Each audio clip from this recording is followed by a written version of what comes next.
Oh, sorry, sir.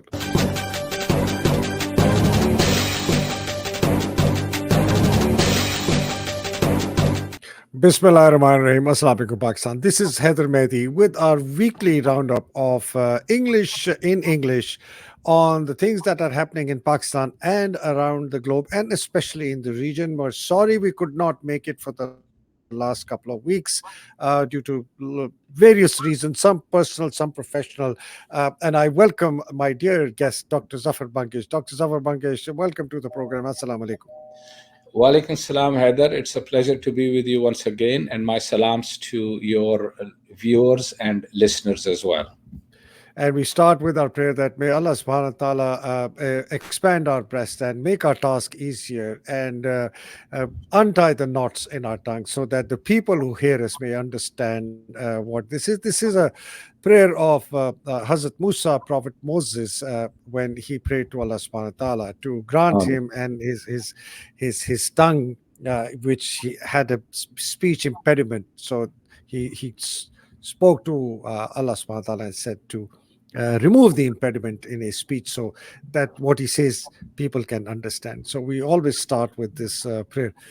Dr. Zavabak is the big the big headline, the biggest headline that is we're talking about today is, of course, Iran's retaliation or well, let me say response to the unprovoked attack on the Iranian embassy in Syria, and the consequences of this action on the region and in the globe. I'm just sharing the news from Al Jazeera because they have done a really detailed analysis of this, and they said, close to, and I will let you talk about it in summary. But what do you make of this response by Iran, and what are the consequences for this for the region, especially for Iran, for Israel, for the USA, for the Middle East, and the larger global context? Yes, Dr. Bangash. Bismillah ar-Rahman ar-Rahim. Iran's retaliatory response was absolutely expected. Iran had made absolutely clear that it is not going to allow Israel to get away with its criminal act of April the 1st when it struck the Iranian diplomatic mission in Damascus, in which 7 Revolutionary Guards, including 2 very senior generals, were martyred. And since diplomatic missions are considered the territory of the country, whose diplomatic mission it is, that means it was a direct attack on Iran. And it is against the Vienna Conventions because diplomatic missions are protected by the Vienna Convention, and Israel is a member of the Vienna Convention. So in that sense, Israel was in breach of a very significant international convention, and Iran was completely within its right under Article 51 of the UN Charter that if any aggression is committed against a country, the aggrieved party has the right to retaliate and respond, and that's exactly what Iran did. We need to look at the logistics, the mechanics, and the broader perspective on this particular operation. First of all, this was the first time that Iran carried out an attack that was launched from its own territory. So this is the first level of direct Iranian involvement against Israel. In the past, of course, Iran or its allies have carried out operations from Lebanon or from Yemen or from Iraq or Syria, etc. But this was the first direct and open attack from Iran on Israeli targets. Now, with respect to what was launched, what happened, there are reports, according to my reports from my sources in Iran, something like 400 to 500 drones and missiles were fired. Israel has admitted to something like 320. Let us even take the 320 figure. Now, Israel claimed that between 90 to 99%, and their spokespersons keep on changing their figures. The military spokesman claimed 99% target interception, but I don't believe that. I think it is much lower than that because it has now been confirmed. Even Israel has confirmed that one of their bases at the base at Navatim had been hit, and this is a very important base in southern Israel, where Israel keeps the U.S. supplied F-35, the most advanced planes in American inventory. So that base was targeted, as well as the Ramon Air Base. So that means the two air bases were hit. And in fact, even Scott Ritter, an American former Marine who was also the US weapons inspector uh, in Iraq, he also confirmed that at least 7 missiles struck Nevatim Air Base. Now, of course, Israel has only said that only limited damage has been done, but it has not taken any journalists, not even Israeli journalists, to show them that limited damage has been done. But I think even more important than that are two other facts. That's number one, that a number of other countries were also involved in protecting Israel. This included the United States, Britain, France, as well as Jordan, incidentally. And the Jordanians are really sticking their neck out, and I think they will pay a price for their criminal acts. They are basically agents of the Americans and the Zionists, and I think there will be something coming their way as well. What is more important than the amount of damage that Iran caused to Israel, and of course, Israeli officials themselves have, not officials, but journalists, etc., have admitted that the damage to Israel in terms of the number of missiles they had to fire to intercept Iran's drones as well as missiles amounts to something like 1.3 to maybe 4 or 5 billion dollars. And we need to keep in mind that Iran's drones, Shahid 136 that they had launched, they cost only $20,000. So, for one drone, of a $20,000 drone, if Israel fires a missile that costs $1 million to $4 million, that's not really a very effective way of, neutralizing the incoming ordinances. What is more important from Iran's point of view is that it was able to determine the gaps and the weaknesses in Israeli defenses. And I think from a strategic point of view, that is much more important for Iran. And I think Iran is now going to use that in what they refer to as reverse engineering to target Israel again. And Iran has said that if Israel makes a mistake of attacking Iran again, then Iran's response is going to be much, much more severe than this. And another interesting thing is that last night, US President Joe Biden had a 23-minute phone conversation with the Israeli Prime Minister Netanyahu. And in that conversation, he made absolutely clear to Netanyahu that if you attack Iran again, we are not with you. Now, this is a very significant development. That means that America, that is the principal backer of Israel, is not prepared to escalate this, because they know that if this escalates further, that would not only damage US interests severely in the region, but that Israel itself would be wiped out. And I quite honestly, the way I read the situation, I think Israel is heading for extinction. It's only a matter of time. It's not even going to, I think it probably might even be less than 10 years before Israel is just wiped out. When I say wiped out, I mean this racist ideology of Zionism would have to be abandoned. And in that holy land, which is referred to as Ardul Muqaddas, the Holy Land, a system would be put in place where all the people, whether they are Palestinian Muslims or Christians or Jews, that they would live as equal citizens, as normal human beings under the law. The law would apply equally to everybody. Today, unfortunately, Israel is a racist society in which it discriminates against the Palestinian population. It suppresses them, it kills them, it murders them, as we are witnessing the genocide going on in Gaza. So in that sense, what transpired yesterday has actually served notice to Israel, to the United States, to the Arab regimes, that now there is a new regional dynamic. You mess with Iran, and you are going to get it very, very hard. Hmm. Dr. Bangash, it's a very interesting scenario that you have painted about a the fact that for the first time Iran attacked Israel from its own soil and not from a third party country. That was a very significant com- change in the dynamics of the Israel Iran confrontation, of course, uh, supported by the US, goading Israel to do something. So that is number one. The second thing is the volume and quantity of ordnance and arsenal that Iran sent across, and there are bits and pieces of information that one is gathering that some of the drones maybe may have taken between 4 to 8 hours to get there. The 300 missiles, or sorry, the 100 and maybe 70 or the 120 missiles that they launched, some were hypersonic, uh, were also launched. So you're talking anything between 300 to 500.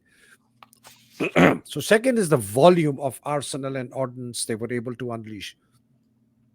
The third is, I think, perhaps the most significant finding in this is that they were able to hit an Israeli airbase from which the Israelis had launched the attack on their embassy in Syria.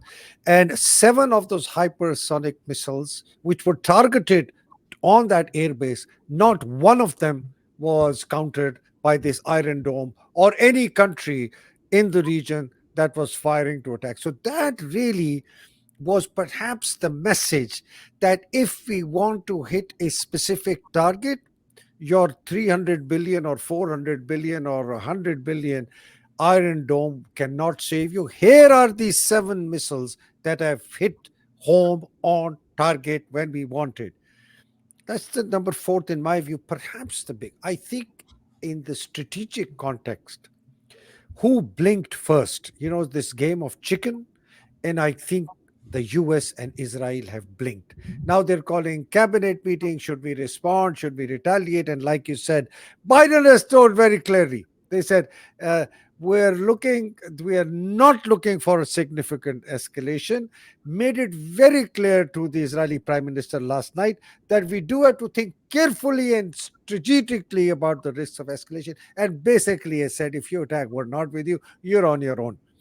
So I think this larger strategic impact that has had taken place in the region, and like you said, and the final conclusion is this: put on notice all these little pygmies which are in the Middle East, which are bowing and scraping to the US hegemon, have suddenly realized that they're not safe. And if they do anything stupid against Iran, they will have to pay a price and a consequence that they're not prepared to pay. Am I summarized this correctly? Oh, absolutely. In fact, let's look at Biden's position. We have already mentioned that Biden told Netanyahu not to escalate further. Not if you do, we are not with you. Secondly, Biden said that I am going to call a meeting of the G7, but this is to consider our diplomatic response to Iran's operations. I He didn't got say it. military. Okay, so it's important to keep in mind diplomatic. Okay, now what else can they do diplomatically? Iran has been under sanctions for more than 40 years. So, what other diplomatic sort of things can they do? So, that's the second thing. The third thing is that Iran has also served notice to all of these pygmies in the region, whether it's the rulers in Saudi Arabia, UAE, etc. In fact, the GCC countries had already said that we will not allow the US to use any bases in the region to be used to launch attacks against Iran. But Hmm. Iran has served notice on them and said that if you get involved, your concrete and glass towers are going to come crashing down. I mean, all it Hmm. will take is a couple of missiles to obliterate Dubai. The same with Hmm. Saudi Arabia. Like you'll be recall in September of 2019, Hmm. when missiles fired by the Yemenis, they actually obliterated Aramco's production capacity. In fact, it was destroyed 50% of their production capacity was wiped out in Mm. September of 2019, and the US did nothing. In fact, the US, Iron Dome system that was sitting in Saudi Arabia didn't do anything. It was not able to intercept Iran's or those attacks that came from the Yemenis, but in fact, it was a message that Iran was delivering to them. So Mm. they have realized that the US is no longer in a position to be able to defend them. The other thing, of course, that the US also and the broader West realizes that if this thing escalates, Iran is not only capable of destroying the oil fields in the region, but it can shut down the Strait of Hormuz. And with the Red Sea already blockaded by the Yemenis, with the Strait of Hormuz or the Persian Gulf also shut to oil exports, that means 60% of the world's oil will not flow. That will cause massive, massive disruption throughout the world, the world's economy. America's economy will come crashing down. uh, Iran's operations will continue because it is supplying oil to China. It's has very close relations with Russia. This new alliance that has emerged, and in fact, a couple of days ago, the Russian foreign minister was in Beijing, and there they reiterated their resolve to strengthen their strategic partnership. It's a very significant development, and they both said that we are going to continue our efforts in order to strengthen our relationship. And if these Americans or the Western regimes try to impose this dual containment policy, we are going to increase our efforts to confront them and to defeat them. So this is a very, very significant development, and Iran is also a part of this operation. So that means that now we are seeing uh, a multipolar world order emerging in which the US is simply not in a position to dictate its policies or its demands to the rest of the world. I think this new reality has already dawned on many American commentators, many American officials, and that's why we see that they were urging Israel or telling Israel, you escalate this, you are on your own, we are not with you. So I think these are very, very significant developments as we go forward, for sure. Dr. Bangash, last question. In fact, two questions hidden. The second question here, I know we're running out of time. We decided to close it at 15. We'll probably close it at 20. What impact will it have on Pakistan? One, and how should Pakistan respond, and how is it responding? That's one. The second is, do you think the Gulf countries are going to go scrambling now to Iran and say, hey, listen, please don't do anything and we will mend fences with you? Sir. First of all, Pakistan's response and what it should do or what it has done. I mean, the response from Pakistan Foreign Office, quite honestly, is extremely disappointing. It's sort of, very, very, instead of supporting Iran's principled position, it is actually pro Israel. And in that sense, I think it's extremely disappointing. And this is going to have repercussions for Pakistan in the future. I think Pakistani decision makers should not forget that Pakistan shares a very long border with Iran. It's our neighbor. You cannot change your geography. That's where you are. And so, if Pakistan continues along this route, I think Pakistan will pay a very, very heavy price because it will be detrimental to Pakistan's interest. Regrettably, the Pakistani generals that are really pursuing this policy of appeasing the United States, and they are pursuing the policy of headlong appeasing Zionist Israel, to whom it's supplying, or it has supplied, more than $900 million worth of ammunition, as well as now it is buying spyware from Israel to spy internally. These generals are heading in the wrong direction. They are actually living in the past, not in the future, or not thinking of the future. So this will have very serious consequences for Pakistan. Now, I'm absolutely convinced that as far as these Arab regimes are concerned, they have already either sent their emissaries or they have talked to their, Iranian officials, telling them that we are not going to support America or Israel in any operation that they are carrying out, because they have realized that if Iran can take on Israel so openly and so directly, then what are these pygmies over there who are all live in luxury? They have no capacity to fight or anything like that. So I think they have got the message as well. They previously did as well, but now in a much more forceful manner. So in that sense, these Arab regimes, uh, if they want to survive, then they have to uh, live in a situation whereby they do not step on Iran's interests. Because we must not forget, Iran is the strongest regional power. It has demonstrated it, and nobody can challenge Iran anymore. As we mentioned earlier, that Iran sent so many missiles and drones, etc. I can tell you, they have hundreds of thousands of missiles at their disposal, dispersed all over the country. And they can really wipe out Israel if they want to. They can wipe out all American bases in the region if they want to. They can wipe out all of the oil fields and oil facilities in the region. So Iran is playing a very careful game. It is not escalating this, but it is doing so incrementally, that if Iran's interests are affected, if Iran's interests are challenged, then there is going to be a very, very severe response, and nobody should have any doubts about it. I was just counting these. Is that there's 16 different kinds of ballistic missiles, cruise missiles, hypersonic, and they range from 3,000 kilometers, to the short range ones. So this is amazing. Now, so will this short of a nuclear Armageddon? Do you think the American ability to goad, influence, bully, and Israel's ability to goad, influence, and bully, and the G7's ability to goad, influence, and bully Iran is on the way out? Oh, absolutely. I think, there is nothing that they can do against Iran. If they were able to do it, they would have done it. Some years ago, the Rand Corporation had conducted a study that if there is a war between Iran and the US, what would happen?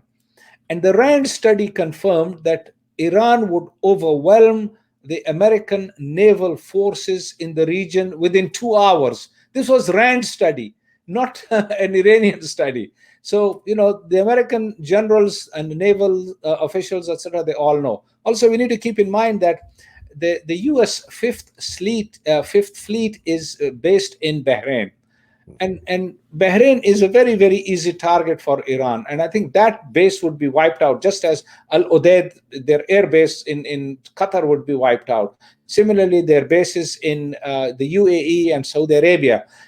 Iran has, as you mentioned earlier, precision missiles. Their missiles are so accurate that they can fire them and hit the target within 5 meters. So that's the level of sophistication that they have achieved. In January of this year, when Iran hit that CIA base in Erbil, sorry, the Israeli Mossad base in Yes, sir. Erbil, Yes. that base was actually right next to the US consulate in Erbil. And Mm. the Mossad agents had established their base right next to the US consulate, because they thought that if Iran were to attack it, it might hit the US consulate and the war would erupt between Iran and the US. But Iran hit that Mossad base with absolutely precise missiles without causing any damage to the US consulate. And they killed Mm. the Mossad agent, the top Mossad agent who had been involved there for 20 years. He was wiped out along with some of his other officials over there. So that is the Mm. level of sophistication that Iran has achieved. And of course, Mm. Iran's missiles can evade all of these so-called, the radar systems. Iran also has extremely strong cyber attack, mechanism, Capabilities also, yes.